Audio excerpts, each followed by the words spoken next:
Hello, this is Diana Sescalini, and I'm going to be talking about managerial accounting, and we're going to be covering either Chapter 1 or Chapter 2 or 16, depending on which version of the book you have. So this will be video number 1. I'm going to park myself up here in the corner for the most part. So this is actually, we're talking managerial accounting, and I'm going to be doing short lecture videos for this chapter. This would be Chapter 2. If you have just the managerial accounting, but it's Chapter 16 if you have both books. So let me get my little laser pointer here working so I know that it's working. Okay, let's get started. Okay, so let's talk about cost accounting. This basically managerial accounting is another term for cost accounting. And in cost accounting, all we're going to do is learn how to record and measure and actually control prices and cost so that we know how to to figure out selling prices and how to manage our operation. There are two major types of what we call cost accounting systems. One is called job order and the other is process cost systems. Job order will be this chapter, and process cost will be the next chapter, which is actually going to be Chapter 3 or Chapter 17. So in a job order cost system, we look at each job being built, each job and the cost for that job. A perfect example of people who will use this will be apparel manufacturers or even the guitar manufacturer. Remember, we're going to be using the guitar manufacturer as the example for this class. And so in a job order cost system, somebody will place an order with the factory, maybe for 10 of these or 20 of those. And so we're going to trace the cost for that job all the way through till the end of production when it goes to finished goods. Now, the difference between that and process costing, in process costing, we look at it a little bit differently.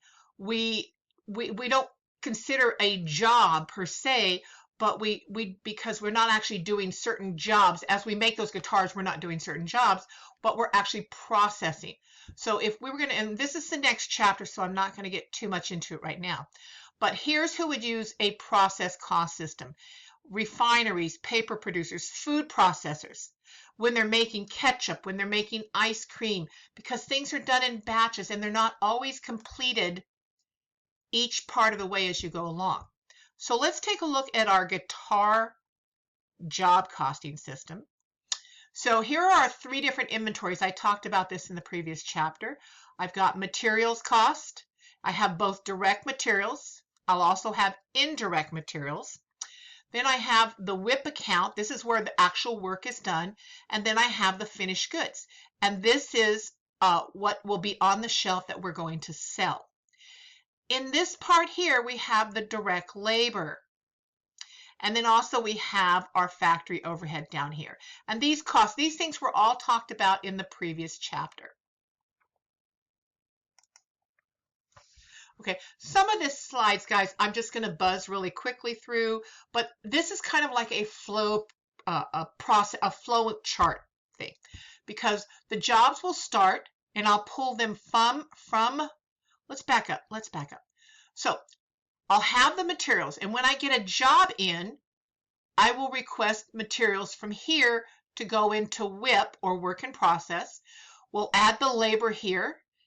And we'll add the factory overhead here. And when we add these costs in here, these are called conversion costs, somewhere down here, yeah, conversion costs. When I finish, I'll transfer them to finished goods inventory as a completed project. So just want to know, let me go ahead. So here's kind of the same thing I just talked about. My materials, they go from my materials inventory out of there into here. I've got 2 different jobs running in here. Then from here, they'll go into here.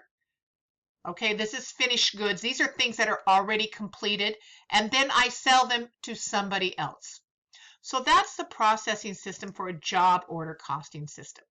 So we're going to talk a little bit about, on the next few slides, actually listen to the next video, we're going to talk about how to track the cost along the way in the job order costing. So this is video number 1 of this chapter.